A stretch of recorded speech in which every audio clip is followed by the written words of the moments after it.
Farishta Allohni ko'ra olamdi? Savol. Assalomu alaykum. Farishta Allohni ko'ra olamdi? Javob. Va alaykum assalom va rahmatullohi va barakatuhu.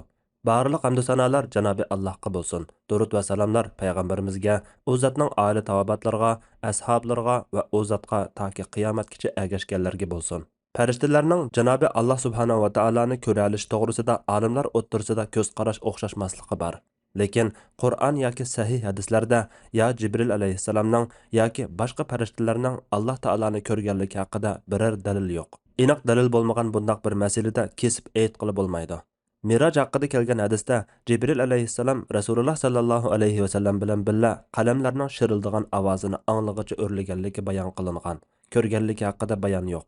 Rasululloh sallallohu alayhi vasallam Andın mən örləgəncə bir mənzilga chiqdimki, u yerdə qalamlarning shirildigan ovozini angladim degan. Lekin bu masalada talash tortishning sababi aniq dalil bo'lmaganligidandir.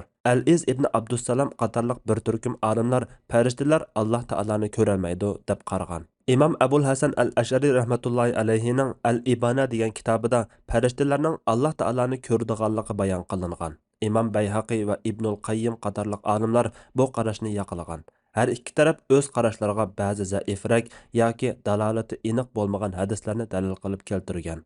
Ko'rolmaydi deganlar farishtalar ko'rolmagan ahvolda jinlar albatta ko'rolmaydi deb qaragan. Yana ba'zilar jinlarning mu'minlari ko'ralaydi degan. Sahihu Muslimda kelgan bir hadisda u Allohning hijobi nurdindir. Navoda hijobni echivasa zotidagi nurlarga ko'zi tushgan mahluqlarni ko'ydirib o'tgan bo'ladi. Bu hadisning umum lavzi dunyoda farishtalarning Alloh taoloni ko'rolmaydiganligini ko'rsatadi. Oxiratda bo'lsa, farishtalar bilan mu'min jinlar ko'ralaydiganligi Hazrati Ibn Abbos radhiyallohu anhudan rivoyat qilingan. Qandaqla bo'lmasin, bu masala bir musulmon kishining ya aqidasiga, ya amal ibodatiga chetishliq ish bo'lmasdan, balki ortiqcha izlanib boqadigan savod xarakteridagi ilm doirasiga kiradigan masala bo'lg'achqa, Qur'on bilan sahih sunnatdami aniq bir ko'rsatma kelmagan. Şuna bu türlük meselelerini koyup aqidimizga, kunlik hayotimizga, amallarimizga bevosita chetishliq bo'lgan masalalarga yuzlanish dunyo va oxiratligimiz uchun yaxshi.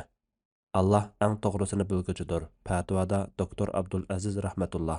Fatvolar majmuasi 1-tom, 17-numorliq fatvo.